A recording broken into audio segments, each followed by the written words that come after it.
Dies मधली ही गोष्ट खूप वेळेस पेपरला येईल आणि लेटेस्ट मध्ये ट्रेंड मध्ये गोष्ट आहे. कसं रे की 2 फासे दिले असल्यावर तुम्हाला सवय आहे किंवा पेपरमध्ये तुम्हाला दोघांमध्ये काहीतरी कॉमन भेटतं, इथं काहीच कॉमन नाही. मग त्यांनी दिलंय 4च्या विरुद्ध 5 आहे, म्हणजे एक जोडी देऊन टाकली 4च्या विरुद्ध 5. अरे दिलं का? दरवेळेस एक नंबर कॉमन येतात, यांच्यामध्ये काहीच कॉमन नाही. मग असं दिलेलं असलं तर कसं करणार? तर जे नंबर एकमेकांच्या विरुद्ध आहे त्यांना गोल करा, त्यांना गोल करा.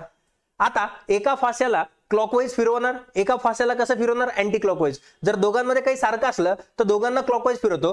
दोघांची एक विरुद्ध जोडी दिलेली असेल त्या जोडीपासून एकाला क्लॉकवाईज एकाला अँटी क्लॉकवाईज. चला 4 पासून पुढे फिरलो 1, नंतर पुढे फिरलो 3, नंतर इथून अँटी क्लॉकवाईज फिरणार घड्याळीच्या विरुद्ध दिशेने 5, नंतर इथे येणार 2 आणि 2 नंतर इथे येणार 6.